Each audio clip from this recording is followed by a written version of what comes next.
So, hey, Bart Miller here. I'm real excited today to have Boston with us. He's absolutely an amazing YouTube expert. I mean, he's done so much on that. I'll have him get into it, but I'm stoked to have him today to be able to help us learn more about YouTube and give you some really cool tips, tricks, whatever it may be that he's willing to share with our group. So that being said, Boston, do a quick introduction of yourself. Tell us a little bit about you and why you love YouTube and what makes YouTube so amazing. Okay. I'm Boston McConaughey. I have been doing YouTube videos pretty much as my main source of income for 4 years. So I guess the reason I love YouTube is because it's, the way I've been able to, make money, have a career, have a life.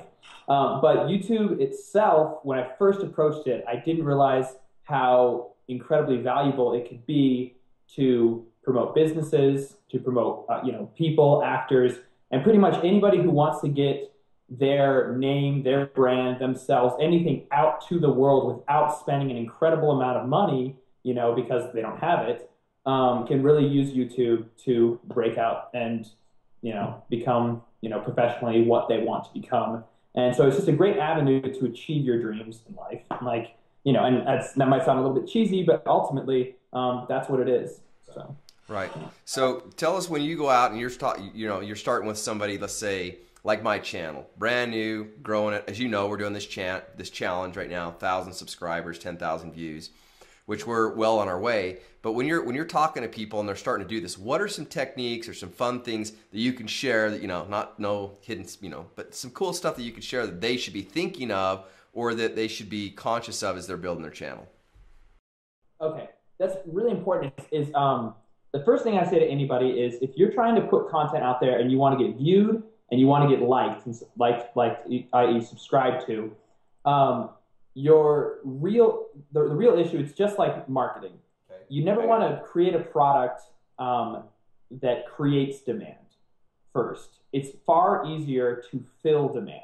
So when you're producing content, the first step you want to say is, what am I producing that will fill a need that's already existed online? And as opposed to, what can I do to create a need online? So when I go out and create a video for somebody, I'm saying like, well, what videos are like this and how many views have those videos gotten? And then you have to analyze, why are these videos getting passed around? Who's sharing them, and then what's the content like? So the first thing I would say is, instead of trying to create need, you need to fill needs. No, that's good. And obviously, if you have questions or anything like that, please leave them in the comment section below. And Boston or myself will get them to you. And let's talk a little bit about, people who have, obviously, they want to do something like this, but they're scared to death to be in front of a camera or scared to death to do things like that. Do you have some advice for those kind of people and, some things that can help them? Honestly, my first bit of advice is, one, be limited in what you share, because you obviously want to keep protection and like your family and your kids, all this sort of stuff. But then at the same time, realize that the community is very, very friendly. Don't fear the community or be nervous about it, but at the same time, consider whether or not you being the face of your product, your channel, your brand, whatever it be, is something that you really want to commit time to, because that's the only thing that I would really say is difficult, is that it is a big time commitment if you are going to sit in front of a camera and talk. So it is a business, like you're saying. You can't just look at it as something that's just going to be 5 seconds. You're going to be a superstar. No, probably not. Depends. Yeah. But no, it's ultimately it's partially a lifestyle. It's a lifestyle that you kind of have to embrace a little bit. Right. So tell us one experience or one thing that's happened because you've been on YouTube that would have never happened to you had you not have created a YouTube channel or been involved in this environment. Does that make sense? Okay. One thing. Ultimately, I feel like the last 4 years of my life has been everything that's happened has been because I've been on YouTube. Every job I've actually landed in the last year has been because somebody has seen something I've done on YouTube. Or,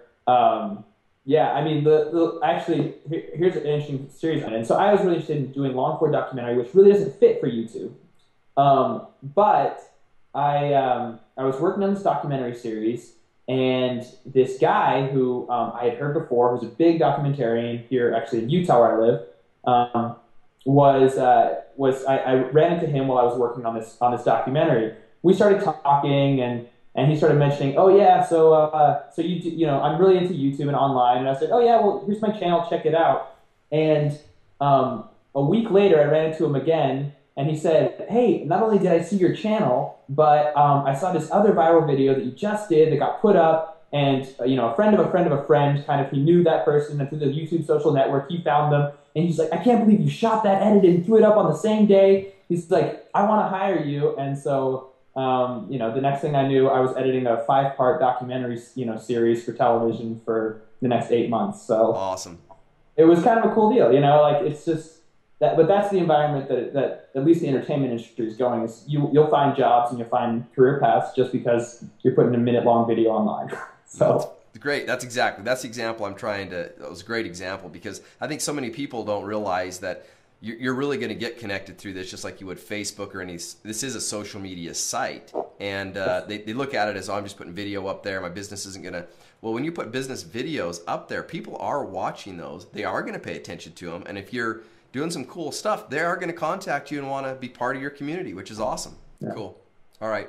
So the last thing is, what would you consider YouTube success? I know that people ask that all the time. To us is, okay, what's successful in YouTube? And my answer is that, if you're getting views or if you're having people pay attention to you, that's success. It's not just, you could have 1 million subscribers, but if they don't care about you, it doesn't do you any good, kind of a thing. What's your thoughts on that?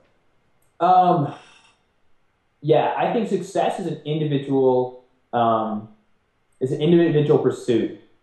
Because, if I'm building a YouTube just to promote me as a singer-songwriter, which I'm not doing, and I'm not a very good singer-songwriter, but let's say that I was. My success would be just being able to share it, or if I had a goal in mind, I want to sell my song, on iTunes or online somewhere, then my success could be very much based on, how many views am I getting and how many people who view it are listening and downloading my song, which is putting money in my pocket. That could be one success, but the other side is you could just be a singer-songwriter who just wants to share and just wants to, sing ABBA covers all day long. And if you're just getting out there and finding that niche ABBA group online who just loves singing ABBA covers, that's success in itself. You don't have to have a monetary gain. You don't have to have, as long as you feel a certain level of fulfillment and you're becoming part of the community. That's ultimately what it's about. YouTube isn't about making big bucks all the time. It can be for some people, but then again, it can be a job and a chore for some people as well. So I think your success comes to what you want to do, and ultimately, YouTube is an environment where whatever your goal is, like I said in the beginning, you can achieve it. If you can find, like I said in the very, very beginning, just where the demand is, and then manage to just land a couple videos to fill that demand, you can get your material in front of tens of thousands, hundreds of thousands, millions of eyes in a very, very short amount of time. So that's freaking rad. So anyway, yeah. That's good.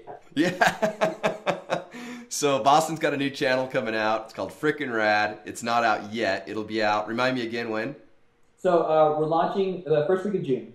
Okay, this year as well. So pay attention for that. We'll have something that'll update you when that comes out so that you can see that. But hopefully you go and support Boston and all the stuff that he's doing and subscribe to his channels, make some comments. He's an absolute amazing expert in the industry, so we're so grateful that he spent some time with us.